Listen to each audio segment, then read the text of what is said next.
બ્રહ્મ સંબંધ મંત્ર એટલે કે આત્મનિવેદન, તેનું અનુસંધાન નિત્ય તાદશી વૈષ્ણવના સાથે મળીને કરવું જોઈએ એવી શ્રી મહાપ્રભુજી વલ્લભાચાર્યજીએ નવરત્ન સ્તોત્રમ ગ્રંથમાં આપે આજ્ઞા કરી છે. આ બ્રહ્મ સંબંધનો ભાવાર્થ અનુવાદ ગુજરાતીમાં ભગવાન શ્રી કૃષ્ણથી વિખૂટા પડે હજારો વર્ષોનો સમય વ્યતીત થવાથી ભગવાનની પ્રાપ્તિને માટે હૃદયમાં જે તાપ ક્લેશનો આનંદ થવો જોઈએ તે જેને તિરોધાન થયો છે તેવો હું જીવ ભગવાન શ્રી કૃષ્ણને દેહ, ઇન્દ્રિય, પ્રાણ, અંતઃકરણ, તેના ધર્મો, સ્ત્રી, ઘર, પુત્ર, કુટુંબ, ધન, આલોક અને પરલોક આત્મા સહિત સમર્પણ કરું છું. હું દાસ છું. હે કૃષ્ણ, હું તમારો છું.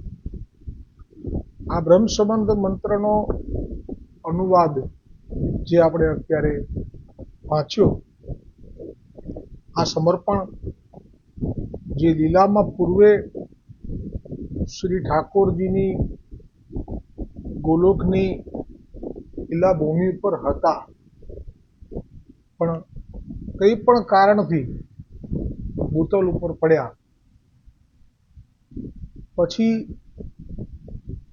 પ્રભુએ સ્વયં પોતાના જીવોને પોતાના લીલા વિહારને ભૂલી ગયેલા અને અન્ય જે આચાર્યો છે, ચાર સંપ્રદાય, એમના જે મર્યાદા માર્ગીય શિષ્યો, જે મર્યાદા માર્ગીય અંશ અવતારની કથા કરે ત્યાં જઈને એમના જીવો બેસતા, અને જો જે જીવ ના ગામની બહાર કોઈ સંત સાધુ પધારે ત્યાં જઈ અને તેમની સેવા કરતા. તનુજા વિતજા, એમાં એમને સીધું જલ જે કંઈ પણ સ્વીકારે એ બધું એ વ્યવસ્થા વૈષ્ણવો એટલે કે દૈવી જીવો કરતા, અને તેમની ચરણ સેવા પણ કરતા. તો દરેકે દરેક ભક્તોને પોતાના પ્રભુ મળશે જ એક વિશ્વાસ સાથે જ્યારે એ આવી રીતે આચાર્યોના જે શિષ્યો આવે અને એમને ભજે, એમને પૂજે. પણ આ માર્ગ એટલો વિશિષ્ટ છે. આ માર્ગના મુખ્ય સ્વામિનીજી છે. આ માર્ગના કોઈ આચાર્ય પણ નથી ભૂતલ ઉપર. એક જ આચાર્ય છે, એ સ્વયં સ્વામિનીજી, એ જ મહાપ્રભુજી વલ્લભાચાર્ય છે. આ માર્ગમાં પુષ્ટિ માર્ગીય છે કે નહીં તેનું પ્રમાણ એ પણ હમણાં જ સ્મૃતિ માત્રાર્થી નાશનાય એ નામ સર્વોત્તમ સ્તોત્રમાં આવ્યું, એમાં ગોકુલનાથજીએ કહ્યું કે આ પુષ્ટિ માર્ગીય છે કે નહીં તેનું પ્રમાણ પણ એ જ છે કે જે મહાપ્રભુજી વલ્લભાચાર્યજીનું ગુણ સ્વરૂપ સ્વામિનીજી છે એવું જેને જ્ઞાન થઈ ગયું છે, એ પુષ્ટિ માર્ગીય જીવનું પ્રમાણ છે. તો જે આચાર્ય નીચે ચાર સંપ્રદાય એમના શિષ્યો જે કથાઓ કરે છે અને ગોલોકના ઠાકોરજી જુએ છે કે અમારા જીવો તો ત્યાં સાંભળવા જાય છે, અને અમારા જીવો તો એ સંત સાધુઓની ચરણ સેવામાં લાગ્યા છે, એમને બધું સમર્પણ કરે છે પોતાનું દ્રવ્યથી. એટલે કે એમને અંદરથી તાપ છે કે એમને જે પહેલા અમારું જે સ્થાન હતું યાદ નથી રહ્યું. તાપ ક્લેશનો આનંદ ભૂલાઈ ગયેલો જાણીને, લીલા વિહારને ભૂલી ગયેલા જાણીને, આવો શબ્દ છે સર્વોત્તમ સ્તોત્રમાં. ને એટલે જ આ સર્વોત્તમ સ્તોત્રના દેવતા શ્રી મહાપ્રભુજી છે, ઋષિ સાક્ષાત અગ્નિકુમાર ગુસાઈજી છે, અને બીજ એ દયા છે. આપના જીવો છે, આપની લીલામાં હતા, આપની સેવા પણ કરેલી છે, તો પ્રભુ કેવી રીતે ભૂલી શકે? એટલે આપે જોયું ભૂતલ ઉપર અને પછી આપે આ પુષ્ટિ માર્ગ માટે જે અનોખો માર્ગ છે, જે માર્ગનો ક્યાંય ભૂતકાળમાં કોઈ પુરાણમાં એનો ઉલ્લેખ નથી ને ભવિષ્યમાં અંતર ધ્યાન થઈ જશે આ માર્ગ જ્યારે વૈષ્ણવ ભૂતલ પર નહીં રહે, સંપૂર્ણ સૃષ્ટિ અલૌકિક દૈવી એમનો અંગીકાર છેલ્લા વૈષ્ણવ સુધી નહીં થઈ જાય ત્યાં સુધી આ માર્ગ વિશે સાંભળવા મળશે, પછી આ માર્ગ વિશે કંઈ સાંભળવા નહીં મળે. એટલે કે જાણી જોઈને આ માર્ગને છુપાવી દેવામાં આવશે, પડદો પાડી દેવામાં આવશે, અથવા તો બીજા લોકો માટે એને વિસ્મૃત કરી દેવામાં આવશે.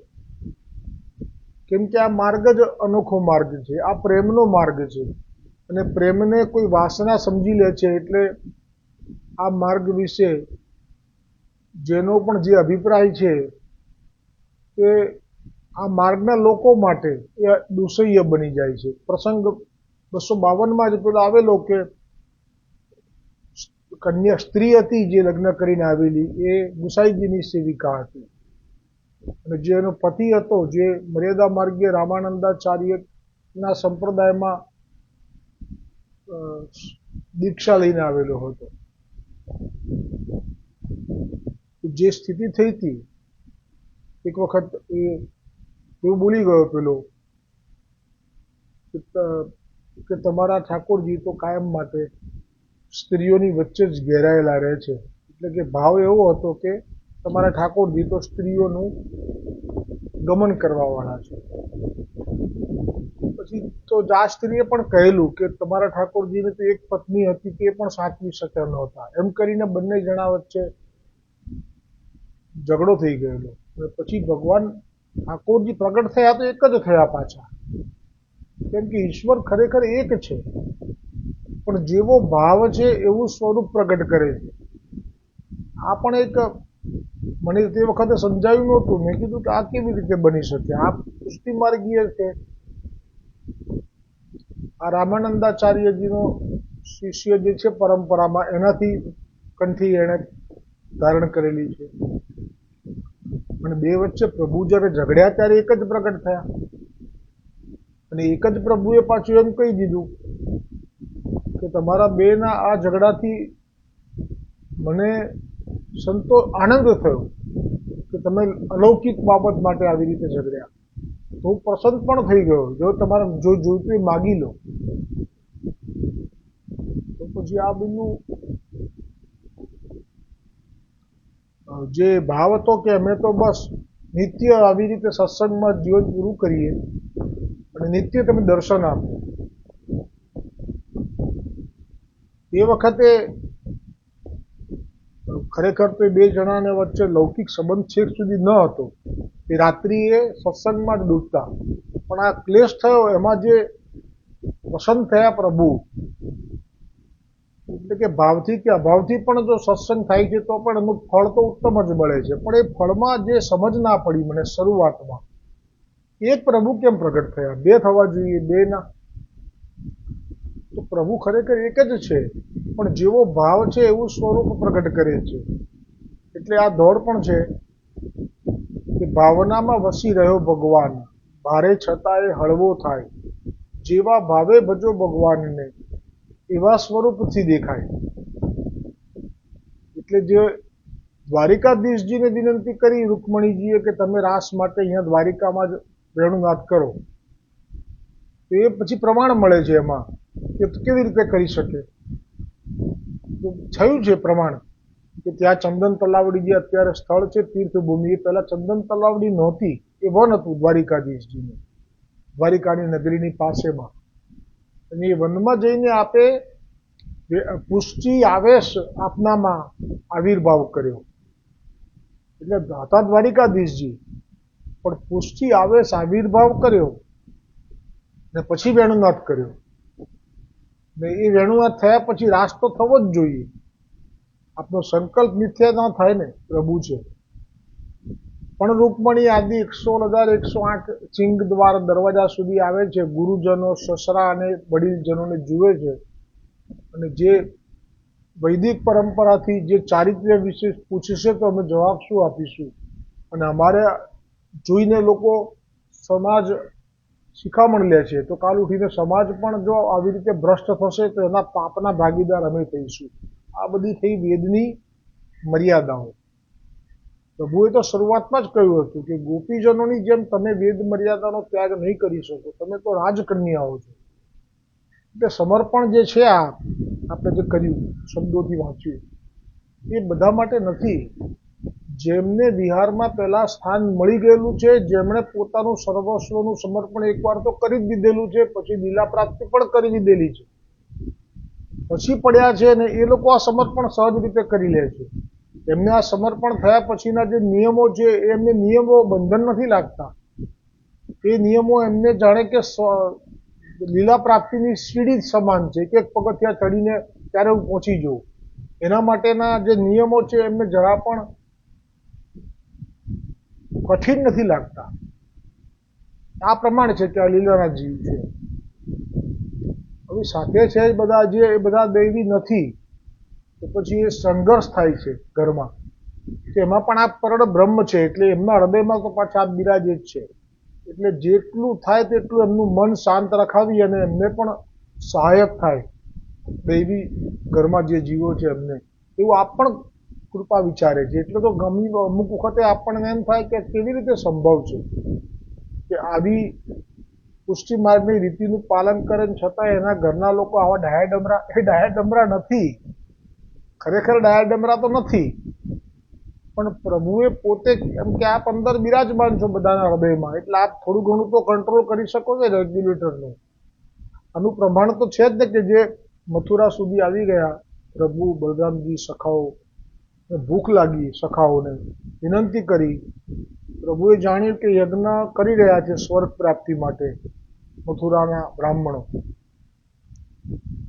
બહુ જ વિદ્વાન, વેદોને જાણનારા, અને એવો મંત્ર જાણતા હતા કે મંત્રની આહુતિ આપે અને આ યજ્ઞ પૂરો થઈ જાય એટલે બધા જ બ્રાહ્મણોને સ્વર્ગમાં, હવે પછી મૃત્યુ થાય તો સ્વર્ગમાં પ્રવેશ ખાતરી સાથે દેવતાઓ સમર્થન આપીને જાય એ યજ્ઞનો પૂર્ણાહુતિ વખતે. એટલું બધું એ લોકો પાસે સામર્થ્ય હતું. એટલે એનો જે મદ હતો એને કહેવાય વિદ્વતાનો મદ. પણ એ વિદ્વાન નું ભક્તિ માર્ગમાં મહત્વ નથી. જે આવી રીતે લૌકિકમાં નાખનારી થઈ આ વિદ્યા. હવે એ જે બ્રાહ્મણોની પત્નીઓ ત્યાં જે રહેતી હતી મથુરામાં, એમને પણ વાત તો આવી ગઈ ને કાને કે આવી રીતે વ્રજમાં યશોદાનંદ બાવાનો જે પુત્ર છે એ તો આવા નેત્રો છે, આવો એનો વર્ણ છે, આવું એ વેણુવાદન કરે છે, આવી રીતે વસ્ત્ર પહેરે છે, આવું મોરપીંછ ખોસે છે, આવા કમલ જેવા નેત્રો સાથે એ જ્યારે ગોપીની તરફ જુએ છે તો એના હૃદયને ઘાયલ કરી દે છે અને એ અઘરામૃતનું પાન પણ કરાવે છે, રાસમાં પણ બહુ સુખ આપે છે. તો કર્ણ દ્વારા આ જે કંઈ પણ રૂપનું અને લીલાનું વર્ણન એમના હૃદય સુધી ગયેલું હતું, પણ મર્યાદા હતી. બ્રાહ્મણની પત્નીઓ હતી, એ પણ પ્રકાંડ પંડિત, તો એમને પતિ તરીકે માનવા એ એમની ફરજમાં આવતું હતું, પણ હવે હૃદયને ચિત્ત તો બધું સોંપી દીધેલું શ્રી કૃષ્ણને. માનો કે એને કારણે જ આ બધી લીલા કરવા જ આપણે આવી રીતે ભૂલા પડ્યા એમ કરીને મથુરા સુધી આવી ગયા. પછી ભૂખ લગાડવી એ પણ આપની લીલા. પછી આપે કહ્યું કે જાઓ પંડિતો પાસે માગો, આ જાહેર કરવા માટે કે જે લોકો પંડિત છે પણ જે લોકો સકામ છે એ લોકોને ઈશ્વર સ્વયં માગે તો પણ એમના હૃદય તો પથ્થર જેવા હોય છે. તો શ્રી કૃષ્ણએ કહ્યું કે મારું નામ લેજો. આ પ્રમાણ કરી દીધું કે ભક્તિ નથી એ લોકોને તો ઘરમાં ઠાકોરજી બિરાજતા હોય તો એમને નાવા નીચોવાનું નહીં, દુઃખ ના લગાડવું. વીરબાઈ મહાપ્રભુજીની સેવકીની થઈ, માર્ગમાં ધન લૂંટાઈ ગયું ને પછી આપણે બધું ચોરો દાટેલું એ બતાવી દીધું, બધું મેળવી આપ્યું. પછી કે અડધું તમે રાખો, તો તેના હું અત્યારે કશું જ નહીં લઉં. ઘેર જા. તો કે તમે અત્યારે કશું ના લો તો તમે મને કેવી રીતે મળશો ફરી? તો કે તમે દૈવી જીવો છો, તમારા માટે અમારું પ્રાગટ્ય છે, હું જરૂર આવીશ. પછી આ વીરબાઈને ત્યાં આવે છે અને પછી જે એને મનોરથ છે એ પ્રમાણે એને બ્રહ્મસંબંધ આપે છે. ઠાકોરજીની સેવાની ઈચ્છા છે તો ઠાકોરજી પધરાવે છે. તો એના ઘરમાં આવું જ થાય છે. એમના ઘરમાં એક જ દેવી હોય છે, બાકીના બધા બહિર્મુખ હોય છે. તો એમના ઘરમાં ઠાકોરજીને પધરાઈને સેવા કરતી હોય છે. હવે એમને આવે છે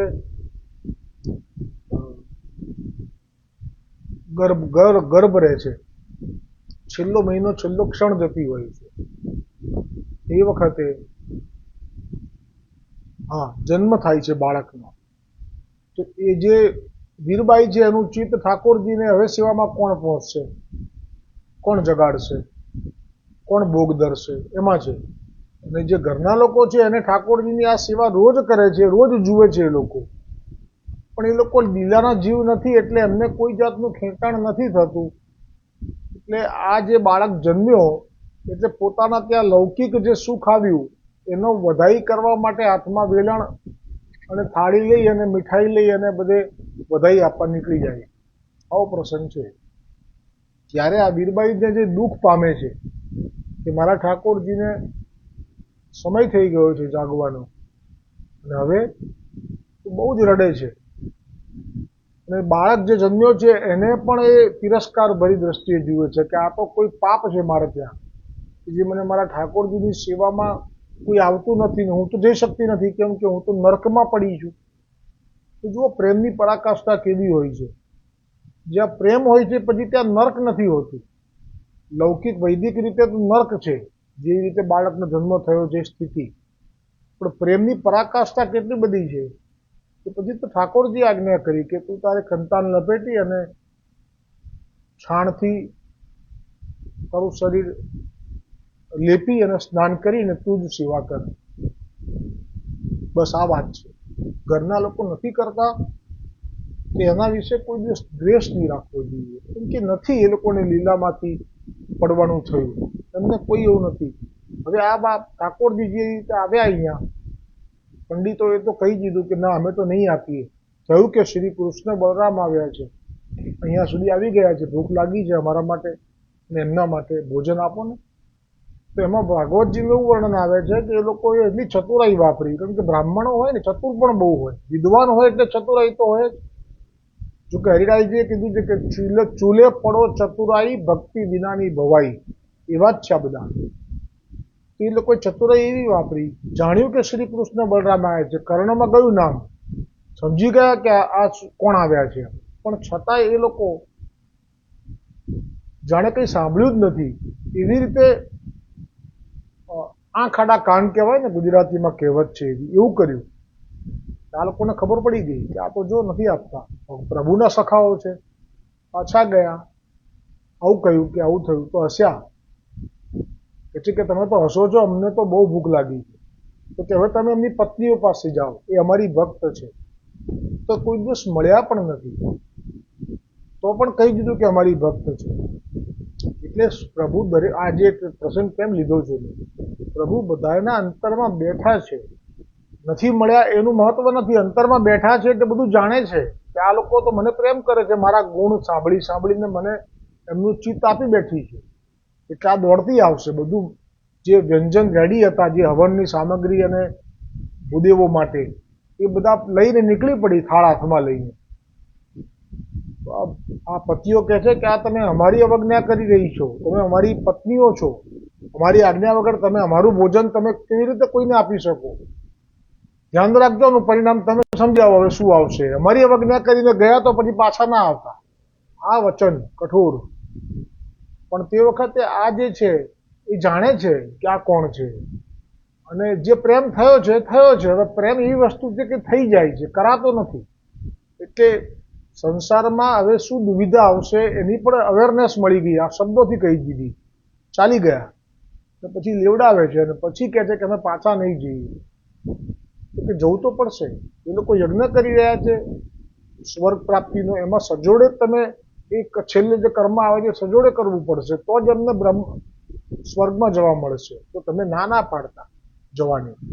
તો એ જાણકાર હોય છે વેદ શાસ્ત્રોની, એટલે એમ પૂછે છે કે અમે તો એવું સાંભળ્યું છે કે શાસ્ત્રોમાં આજ્ઞા કરી જે આપે છે કે જે કોઈ પણ એકવાર ભગવત પ્રાપ્તિ કરી લે છે એ પછી એને સંસારમાં પડવું પડતું નથી. તો આપ આવી રીતે આપની જ આજ્ઞાને આપ કેવી રીતે અવજ્ઞા કરી રહ્યા છો? ત્યારે કહ્યું કે ના, અવજ્ઞા નથી કરી રહ્યો, તમારું ચિત્ત તો મારામાં જ રહેશે. હવે એ ચિત્ત ક્યારેય પણ સંસારમાં નહીં જાય, પણ દેહથી તમે જે ઋણાનુબંધ છે પૂરા કરો આ જન્મના, પછી દેહ છૂટશે, પછી તમારો કોઈ સ્વામી નહીં, પછી હું તમારો સ્વામી. આ વચન આપ્યું. અને પછી એમણે કહ્યું કે ના, અમારા પતિઓએ કેવું કહ્યું છે કે અમે તમને ઘરમાં નહીં બેસવા દઈએ. તો પ્રભુ હસ્યા. કેમ હસ્યા? કારણ કે આપ પણ બધાની અંદર બિરાજમાન છે. એ લોકોના મનને ફેરવવા આપના માટે કેટલી વાર. આપે તો કહ્યું કે ના, એ તમને સારી રીતે સન્માન સાથે હવે ઘરમાં બોલાવશે. અને એ પછી એમ પણ કહ્યું કે હવે તમારી પાસે એવા આકરા આજ્ઞાઓ કરીને બહુ મોટા કામ બી નહીં કરાવી શકે, ઉપરથી તમે એમને કહેશો તો એ તમારું કામ કરશે. આજથી પણ એ વાત, જે વચન છે ઠાકોરજીના, આજે પણ મથુરાજીના ચોબાઓ કહે છે કે હા, સાચી વાત છે. અમારી ઘરવાળી પાસે અમારું નથી ચાલતું, એ કે અમારે કરવું પડે છે. તો આ છે પરળ બ્રહ્મનો પાવર, કે જે વિશ્વાસ રાખે છે પરળ બ્રહ્મ ઉપર, પછી એને સેવે છે, એટલે કે સેવા કરે છે, અને પછી જો એનું સત્સંગ કરે છે મહાત્મ્ય જાણીને, પછી એને દુનિયાની જખ મારે છે. એક હરી રીજે, એક હરી રીજે, દુનિયા સગળી આપો આપ જરી જતી. આ મહાત્મ્ય સાથે જ સત્સંગ કરવાનો. નારી જે જગતો જખ મારે, સૌ નભતું એના આધારે, પછી દિલમાં ડર નહીં તલભારે. એક શ્રીજી રીજે, એક શ્રીજી રીજે, દુનિયા સગળી આપો આપ જરી જતી. સિંચન કરવું તો મૂળ મહી, ડાળા પત્તાની ગરજ નહીં. માખણ મલોવે મળશે ઘી, એક શ્રીજી રીજે, એક શ્રીજી રીજે, દુનિયા સગળી આપો આપ જરી જતી. એટલે જેને ખબર ના હોય કે પ્રભુ બ્રહ્મ છે, બધાની અંદર બેઠેલા છે, એટલે એને ભય હોય. પણ જો મહાત્મ્ય જાણી જાય પછી નિર્ભય થઈ જાય, પછી એને કોઈની ચિંતા નથી હવે. કેમ કે જાણી ગયા કે આ તો બધાની અંદર બિરાજમાન છે, એ ધારે એનું મન ફેરવી શકે છે, ધારે એને ક્ષણવારમાં પલટો લાવી શકે છે. કેટલા પ્રસંગો છે 252-84. તો આ જે બ્રહ્મસંબંધનો મંત્ર છે બધાને માટે નથી, એટલે કોઈને બહુ આગ્રહ પણ ના કરવો, ઘરમાં ક્લેશ ના કરવો કે તમે લઈ લો લઈ લો. વસુદેવદાસ છકડાએ કીધું બ્રહ્મસંબંધ લેવા ચાલો, તરત જ જવાબ આવ્યો હતો કે આજે તમે ભોજન લઈ લીધું છે ને, પછી એટલું જાણતા હતા કે બ્રહ્મસંબંધ લેવા માટે ઉપવાસ કરવો પડે, દીક્ષા લેવી હોય, કોઈ સંત પાસે જઈને કંઠી બંધાવી હોય તો ઉપવાસ કરાવતા બધા જ, એવું નહીં પુષ્ટિ માર્ગમાં.